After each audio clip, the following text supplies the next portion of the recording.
ये Hindu code bill में आगे लाने में विफल रहे, आरक्षण का विरोध ये लोग करते रहे, कांग्रेस के लोग, विभाजनकारी नीतियां इनकी थी, ये सब मैंने आपके सामने बताया। मोदी जी ने तो इंदू मिल 400 करोड़ रुपए से ज़्यादा देवेंद्र फडणवीस की सरकार ने खरीद कर मुंबई में बना रहे हैं। लंदन का मकान खरीदा, वहाँ पर हम उनका स्मारक बना रहे हैं। ऐसे दिल्ली में अंबेडकर इंटरनेशनल सेंटर कॉन्फ्रेंस के लिए हमने वो बना कर दिया, 15 जनपद पे हमने वहाँ पर। और यही नहीं, इनकी प्रतिमा को भी मुंबई में लगाया जा रहा है ताकि उसको समानता और न्याय का जो योगदान डॉक्टर भीमराव अंबेडकर का है उसकी प्रतिमूर्ति हम वहाँ पर दिखा सकें। अब आप देखिए, जो डॉक्टर भीमराव अंबेडकर जी कहते थे, अपने संविधान भी उन्होंने कहा, वो नरेंद्र मोदी की सरकार ने आकर किया। हाशिए पर पड़े हुए समुदायों को हमारी सरकार ने सिटीजनशिप अमेंडमेंट एक्ट, नागरिकता संशोधन अधिनियम, ये लाने का काम किया। जो हमारे जितने भी अल्पसंख्यक हैं, अल्पसंख्यक कौन, जो पाकिस्तान, अफगानिस्तान, बांग्लादेश में है, जो माइनॉरिटीज़ हैं, वहाँ हिंदू माइनॉरिटी है, क्रिश्चियन माइनॉरिटी है, पारसी माइनॉरिटी है, सिख माइनॉरिटी है, उनको अगर उन देशों में प्रताड़ित किया जाता है, हमारे यहाँ नागरिकता देने का काम मोदी सरकार ने किया है और हमने यहाँ पर दे दी है। दूसरा, नारी शक्ति वंदन बिल, महिलाओं को विधानसभा से लेकर लोकसभा तक ये हमने करने का काम किया, मोदी सरकार ने किया। अनुच्छेद 370 आर्टिकल 370 उसको ख़त्म करने का काम हमने किया है। ये सब बाबा साहब अम्बेडकर चाहते थे। और यही नहीं, अनुसूचित जाति पिछड़ा वर्ग, जहाँ इनको बचाने का हमने काम किया, वहीं इकोनॉमिकली वीकर सेक्शन जो EWS जो है, उनको भी 10% आरक्षण शिक्षा से लेकर नौकरियों तक, ये भी भारतीय जनता पार्टी ने किया है। अब जो आता है कि संविधान को तार तार किसने किया, आप देखिए 1950 में अगर हम गणतंत्र बने, if India has become Republic in 1950, in 1951 Pandit Nehru, his government brought some changes in the constitution, और वो किसी और से जुड़ी हुई नहीं, वो आप मीडिया वालों से जुड़ी हुई है। अभिव्यक्ति की आज़ादी को ख़त्म करने का काम, पहले दिन से कुचलने का काम कांग्रेस पार्टी और पंडित नेहरू ने किया। ऑर्गेनाइजर में छपे एक लेख के खिलाफ कि उनकी सरकार की आलोचना ना हो, उसको दबाने का काम किया, लेकिन सुप्रीम कोर्ट आपके पक्ष में आकर खड़ा हुआ। यही नहीं, 24वां और 25वां संशोधन जो अमेंडमेंट 1971 में लेकर आए, मौलिक अधिकारों में कटौती करने का काम, इसको भी केशवानंद भारती ने वर्सेस केरल राज्य इसको लिया और इसके दूसरे भाग को निरस्त करने का काम ये भी सुप्रीम कोर्ट ने किया। और उसमें कहा था कि संसद को संविधान के मूल ढांचे में बदलाव नहीं कर सकती, ये सुप्रीम कोर्ट ने कहा। और तीसरा, जो 1976 में 42nd अमेंडमेंट है, 42वां संशोधन है, उसमें भी कार्यपालिका की शक्तियों में उनको केंद्रीयकरण करने की बात हो, न्याय समीक्षा को कमज़ोर करने का काम हो, तथा ये घोषित करना कि संवैधानिक संशोधनों को न्यायालय में चुनौती नहीं दी जा सकती। ये इमरजेंसी के कालखंड में किसी और ने नहीं, राहुल गांधी की दादी इंदिरा गांधी ने करके दिया था। और सुप्रीम कोर्ट ने इन संशोधन के कुछ प्रावधानों को अनकॉन्स्टिट्यूशनल, असंवैधानिक करार किया और न्यायिक समीक्षा तथा मूल संरचना जो है उस सिद्धांत को सुदृढ़ किया। तो बार बार कांग्रेस ने जो करने का काम किया, उस पर सुप्रीम कोर्ट का तमाचा उनके मुंह पे लगा। 39वां संशोधन अनैतिक रूप से पारित किया तो 1975 में किया। एक तरह से कहें कि संविधान की आत्मा को ही मारने का काम ये श्रीमती इंदिरा गांधी ने किया था, जो राहुल गांधी जी की दादी हैं।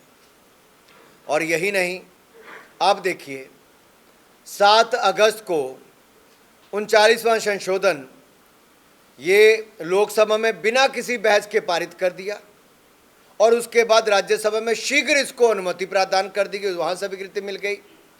और संवैधानिक आवश्यकताओं को पूरा करने के लिए 9 तारीख शनिवार के दिन कांग्रेस शासित राज्यों में विधानसभाओं का विशेष सत्र बुलाया गया, स्पेशल सेशन बुलाया, वहाँ पे पास करवा दिया। और 10 तारीख को संडे था, 10 अगस्त को, उस दिन राष्ट्रपति भवन को खुला रखा गया और संशोधन को अंतिम रूप वहां पर दे दिया गया। ये इस तरह से लोकतंत्र की हत्या की गई और 11 अगस्त तक इंदिरा गांधी के इलेक्शन को जो चुनौती देने वाली याचिका है उसको खारिज करने का पूरा अमली जामा पहना दिया गया।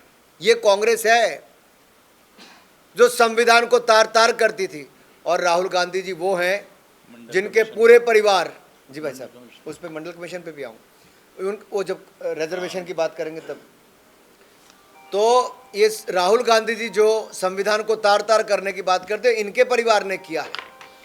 आपातकाल जो कालखंड है, इसमें लोकतांत्रिक अधिकारों का हनन हुआ, ये मैंने आपके सामने रखा।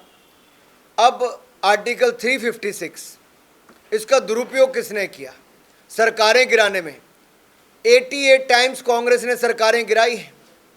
इंदिरा गांधी जी ने एक ही दिन में 7 राज्यों की सरकारों को गिरा दिया था, बगैर कोई कारण बताए गिरा दिया। आप सोचिए क्या किया।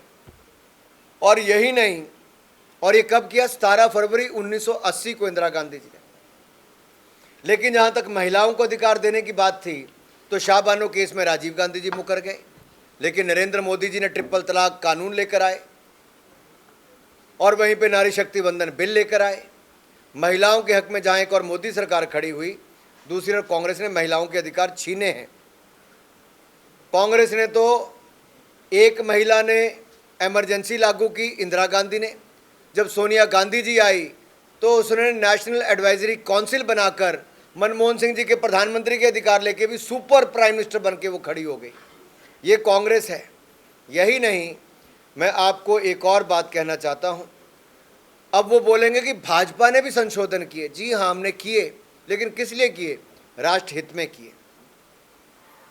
हमने 101वां संशोधन जो किया, जीएसटी लेकर आए, जिसके कारण आज जीएसटी की कमाई राज्यों की और केंद्र की औसतन 1,75,000 करोड़ रुपया हो गई है। ये हम लेकर आए जीएसटी का अमेंडमेंट, इससे देश को फायदा हुआ।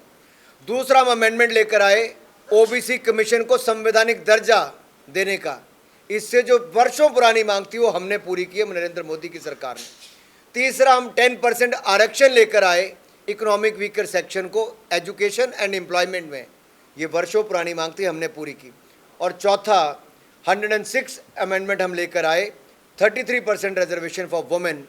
हम गर्व से कहते हैं हम 4 संशोधन लेकर आए तो जनता के हित में लेकर आए।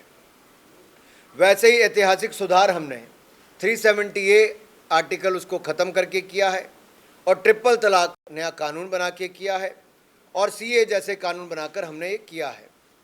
अंत में साथियों इतना ही कहूँगा कि मंडल कमीशन और उससे पहले काका कालेलकर की रिपोर्ट, मैं कांग्रेस से पूछना चाहता हूँ, ऐसी कौन सी मजबूरी थी कि काका कालेलकर की रिपोर्ट को लागू नहीं किया गया? ऐसी कौन सी मजबूरी थी कि मंडल कमीशन की रिपोर्ट को लागू नहीं किया गया? ये केवल एक मजबूरी थी कि एससी, एसटी, ओबीसी विरोधी कांग्रेस को दलित और पिछड़ा वर्ग को आरक्षण नहीं देना था, उनको गरीब पिछड़ा ही रखना था। लेकिन नरेंद्र मोदी की सरकार बनी और पहले भी हमारी समर्थन वाली सरकारें बनी, तब जाके मंडल कमीशन की रिपोर्ट को भी लागू किया गया था और इस बार भी संवैधानिक दर्जा एनसीबीसी बनाकर हमने दिया है। इतना ही मैंने कहना था कि आज का ये संविधान गौरव अभियान, ये 3 पहलू मैंने आपको बताए। अंबेडकर का अपमान कांग्रेस ने किया जो संविधान निर्माता थे, संविधान को तार तार और संविधान को छीलने का और ख़त्म करने का काम कांग्रेस ने किया, और तीसरा एससी, एसटी, ओबीसी को आरक्षण का विरोध और उनको पिछड़ने का काम ये भी कांग्रेस ने ही किया। लेकिन चौथी बात जो मैंने महत्वपूर्ण बताई कि बैकवर्ड हो, एससी, एसटी हो, इसका मान सम्मान हो, या संविधान निर्माता का मान सम्मान हो, या संविधान में जो संशोधन करके देशवासियों के सम्मान के लिए कुछ करना हो, ये भारतीय जनता पार्टी ने किया है। बहुत बहुत धन्यवाद।